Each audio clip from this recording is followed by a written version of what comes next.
안녕하십니까. 계속해서 대구에서 전해드리겠습니다. 오늘도 무더운 날씨가 이어진 가운데 지금은 흐리고 빗방울이 떨어지는 곳이 있습니다. 오늘 낮 최고 기온은 대구 31.5도, 영천이 31.6도 등 26도에서 32도의 분포로 어제보다 3도가량 낮았습니다. 안동, 김천 등 경북 일부 지역에는 오늘 오후부터 폭염주의보가 해제됐습니다.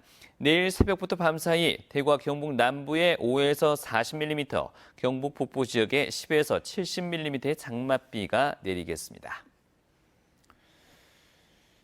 환자를 병원으로 이송하는 구급대원을 폭행하는 사건이 끊이지 않습니다. 자기를 도와주러 온 사람을 때리고 밀고 욕하는 이유가 도대체 뭘까요? 대부분 술 때문이지라지만 그래도 용납할 수 없는 범죄입니다. 박재영 기자가 취재했습니다. 술 취한 남성들이 신고를 받고 출동한 119 구급대원에게 욕설을 퍼붓더니 몸을 밀치고 끌어당깁니다. 잠깐. 나봐요. 구급대원이 낀 마스크를 강제로 벗기고 또 다른 남성은 고함을 지르더니 가게에 전시된 목검을 집어들고 구급대원을 때릴 듯 위협합니다. 아니, 손대지 말고! 손대지 마! 경찰이 출동한 뒤에야 소동은 끝납니다. 119 구급대원들이 술 취한 30대 환자를 병원 응급실로 이송한 뒤 접수를 돕고 있습니다.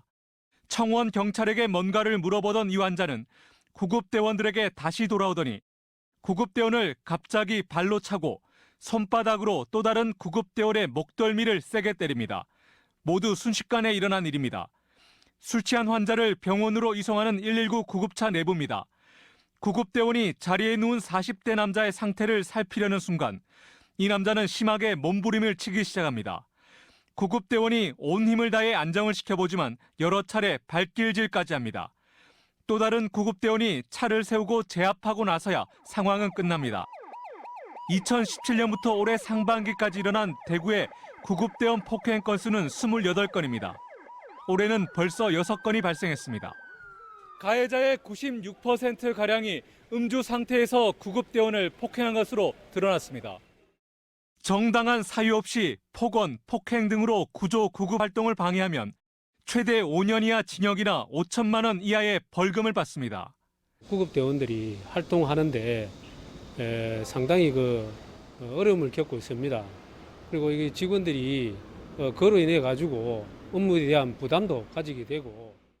처벌이 강화됐지만 구급대원 폭행은 끊이지 않고 있습니다. MBC 뉴스 박지영입니다. 경산에 이어서 다음 달 20일부터는 영천과 대구를 오가는 대중교통도 무료 환승할 수 있게 됐습니다. 세 도시가 이제 한 생활권이 되는 건데요. 윤영균 기자가 취재했습니다. 영천 시내에 있는 한 버스 정류장. 대구를 오가는 55번과 555번 버스를 이용하는 영천 시민은 하루 평균 6,700명에 이릅니다. 하양까지는 그냥 돈을 555번이나 두 번 탈까 못 타고 왔다 갔다 하죠.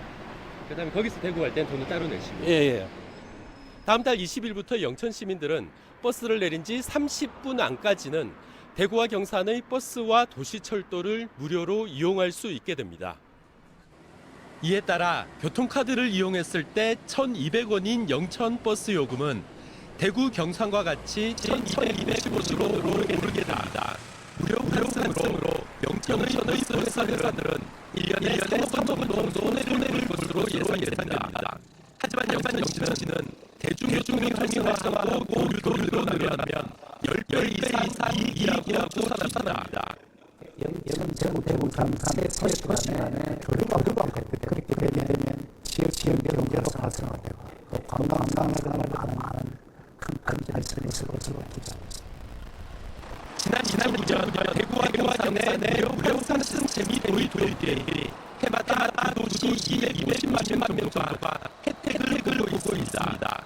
대구시는 경산에 이어 영천으로까지 생활권이 넓어지는 증가를 기대합니다. 대구시에서 통제를 하더라도 눈에 보이지 않는 이들도 대구시에도 볼 수 있다고 생각합니다. 대구시는 장기적으로 7곳과 구미, 송주에서도 무료로 상하는 만들어들 갖고 있습니다. MBC 뉴스 윤영균입니다. 네, 정부에서 오지라고 하는 영양분이 장을 대신 봐주고 배달까지 해주는 전통시장 배송 서비스를 시작했는데요. 한 열흘 동안 됐는데 소비자와 시장 모두 가능하지 못하고 합니다. 성남의 기자가 보도합니다.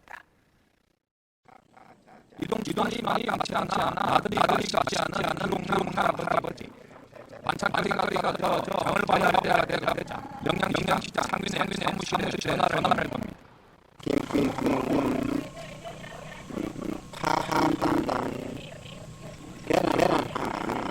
시장 상인의 전화로 받은 문제로 도우미가 장을 봅니다. 장을 보는 거는 고객이 원하는 시간에 직접까지 배달됩니다.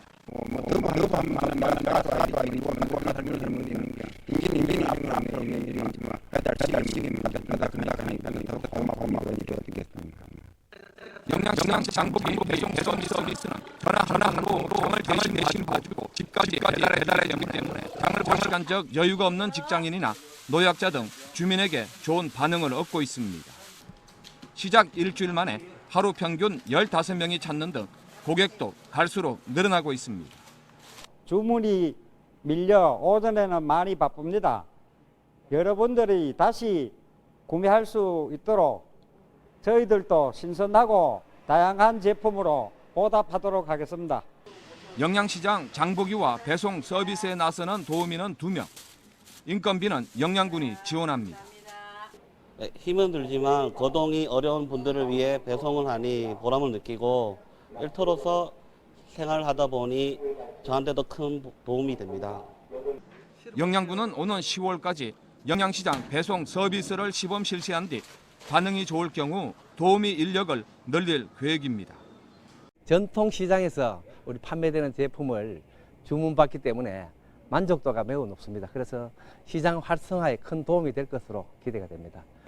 전통시장의 변신이 시장 경쟁력 강화는 물론 노약자 장보기 대행, 배송 도우미 일자리 창출까지 일석삼조의 효과를 거두고 있습니다.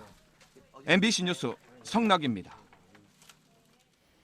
대구는 의료 산업을 육성할 규제 자유 특구로, 경북은 포항이 전기차 배터리 재활용 산업을 육성할 규제 자유 특구로 지정됐습니다. 대구 혁신의료지구와 첨단산업지구 등 4곳이 스마트 웰리스 규제 자유 특구로 지정돼 각종 규제가 풀립니다.